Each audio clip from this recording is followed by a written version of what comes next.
नई दिल्ली 30 अप्रैल 2025 बुधवार। पंजाब केसरी संपादकीय आदित्य नारायण चोपड़ा जी का लेख क्या लिखते हैं। समुद्र में भारत की ताकत। समुद्र में भारत की ताकत।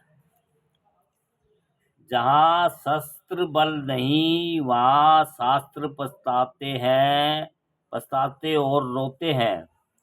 ऋषियों को भी तप में सिद्धि तभी मिलती है जब पहरे में स्वयं धनुधर राम खड़े होते हैं। वाह भाई वाह, बहुत बढ़िया शेर लगाया है। देखो जी, भारत कभी भी आक्रमणकारी नहीं रहा है। भारत विस्तारवाद नहीं, विकासवाद की भावना से काम करता है। भारत ने हमेशा खुले, सुरक्षित, समावेशी और समृद्ध दुनिया का समर्थन किया है।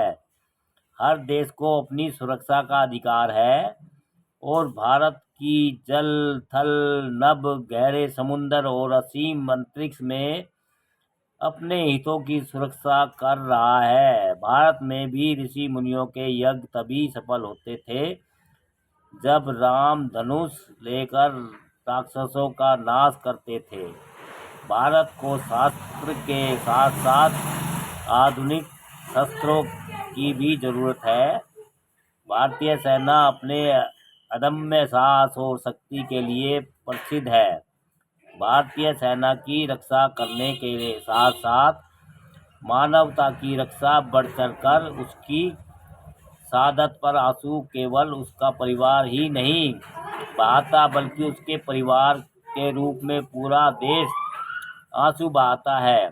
जिस तरह की परिस्थितियां वैश्विक स्तर पर बनी हुई है, उसे देखते हुए सशस्त्र बलों को मजबूत बनाना जाना बहुत जरूरी है।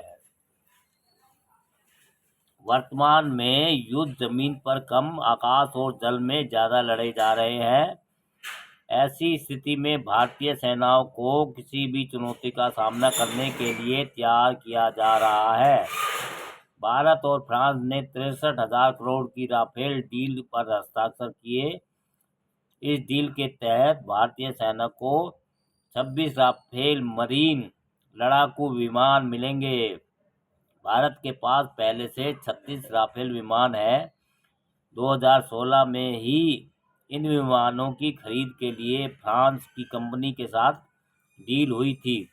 भारतीय नौसेना की जरूरत को देखते हुए प्रधानमंत्री नरेंद्र मोदी की अध्यक्षता वाली कैबिनेट समिति ने इसे सौदे को मंजूरी दी। भारत की युद्धपोतों के नए फाइटर जेट की जरूरत महसूस की जा रही थी। रखरखाव संबंध मामलों को लगभग मिग 29 फाइटर जेट अब पहले की तरह काम नहीं कर रहे हैं। फ्रांस ने राफेल मरीन विमानों को युद्धपोत पर तैनात करने के हिसाब से ही डिजाइन किया है। फ्रांस की सेना पहले से ही इसका इस्तेमाल कर रही है। इस सौदे के साथ ही समुद्र में ताकत बढ़ाने के चीनी मंसूबे पर भारत ने पानी फेरने का पूरा बंदोबस्त कर लिया है। जम्मू कश्मीर के पहलगाम में आतंकवादी हमले के बाद नौसेना ने दुश्मनों को कड़ा संदेश देते हुए एक महत्वपूर्ण मिसाइल परीक्षण भी किया था। यह मिसाइल परीक्षण नौसेना ने अपने डिस्कायर शिप INS सूरत से अरब सागर में किया था। नौसेना ने मध्यम दूरी की सतह से हवा में हवा मार करने वाली मिसाइल दागी थी। विशेषज्ञों का कहना है कि राफेल M मिलने के बाद नौसेना की ताकत कई गुना बढ़ जाएगी। चीन जिस तरह से हिंद महासागर हिंद प्रशांत क्षेत्र में अपनी धौंस जमाने में जुटा है और भारत पूरे हिंद महासागर क्षेत्र में उन्हें अन्य देशों की मदद करने के लिए हाथ बढ़ाने वाले देश के रूप में उभरा है। उसके लिए नौसेना को अति आधुनिक बनाया जा रहा है। इसी वर्ष 15 जनवरी को प्रधानमंत्री नरेंद्र मोदी ने 3 प्रमुख नौसैनिक युद्धपोतों INS सूरत, INS नीलगिरी और INS वाघसीर को नौसेना के बेड़े में शामिल किए जाने के मौके पर कहा था कि भारत पूरे विश्व और विशेषकर ग्लोबल साउथ में एक भरोसेमंद और जिम्मेदार साथी के रूप में पहचाना जा रहा है। केंद्रीय रक्षा मंत्री राजनाथ सिंह और भारतीय सेना को आत्मनिर्भर बनाने में जुटे हुए हैं। पहलगांव हमले के बाद भारत और पाकिस्तान के बीच स्थितियां तनावपूर्ण हैं।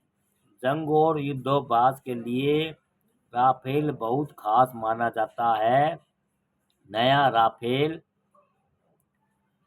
मरीन पिछले राफेल से थोड़ा छोटा है। इसे खास तौर पर इसलिए डिजाइन किया गया है कि विमान वाहक युद्धपोतों से सीधे दुश्मन पर हमला किया जा सके और आसानी से युद्धपोतों पर लैंड कर सके।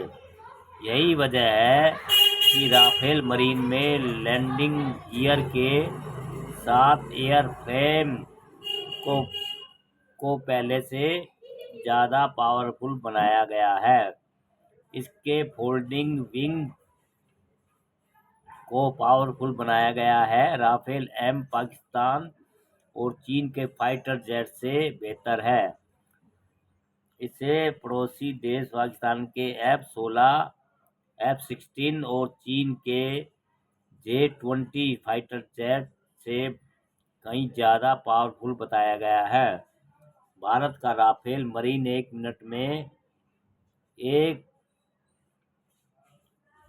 मिनट के अंदर 18,000 मीटर की ऊंचाई में पहुंचने की क्षमता रखता है। इसका कॉम्बैट रेडियस 3700 किलोमीटर है। राफेल की तरह राफेल मरीन हवा में ईंधन भरने की क्षमता रखता है। राफेल M में एक जंग स्ट्रेट नोज व्हील का इस्तेमाल किया गया है। यह टेक ऑफ के दौरान फैल जाता है। इसके अलावा यह विमान में बिल्ट इन लैंडर सीढ़ी होती है, जिससे युद्धपोत से विमान के कॉकपिट में पहुंचने का काम आसान होता है। अलग से सीढ़ी नहीं लगानी पड़ती। राफेल M में खास तरह के माइक्रोवेव लैंडिंग सिस्टम का इस्तेमाल किया गया है, जिसके कारण राफेल और राफेल M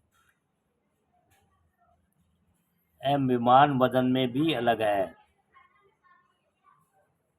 राफेल के मुकाबले राफेल M का वजन थोड़ा ज़्यादा है। इसका वजन करीब 10,300 किलो है। भारतीय सेना ने MiG-29 के फाइटर जेट के साथ राफेल मरीन की तैनाती INS विक्रमादित्य पर होगी। MiG-29 के फाइटर जेट 65,000 मीटर से अधिक ऊंचाई तक उड़ाने भरने की क्षमता रखते हैं। यह अत्याधुनिक वेपन सिस्टम से लैस है। हवा, समुद्र, जमीन और टारगेट करके हमला कर सकता है। अब MiG-29 के और राफेल मरीन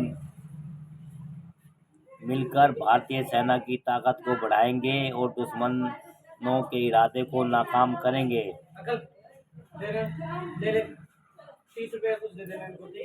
700 शस्त्र में बुद्धि और बल का आपसी समन्वय होता है। शास्त्र जीवन के लिए व्यवहारिक ज्ञान प्रदान करते हैं। शास्त्र जीवन जीना सिखाता है और शस्त्र जीवन की रक्षा करना सिखाता है। शस्त्र से शक्ति मिलती है और आज के विश्व में शक्ति से ही सम्मान मिलता है। विष्णु जी का सुदर्शन चक्र, शिव जी का त्रिशूल, ब्रह्मा जी के वेद, देवी माँ के हाथों में हथियार शास्त्रों का महत्व ही महत्व प्रदर्शित करते हैं। भारतीय सेना आज दुनिया की शक्तिशाली सेना बन गई है। दोस्तों, ये आदित्य नारायण चोपड़ा जी का अच्छा लेख है। पर भैया, लेख अच्छा है, क्यों राफेल वाफेल भारत की तो है नहीं, फ्रांस की है।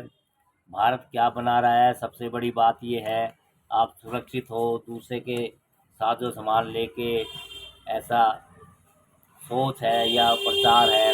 पर लेकिन अपना हाथ का जो भी बड़ा जहाज या हथियार होगा उस पे हमारे को ज़्यादा गर्व और विश्वास होगा।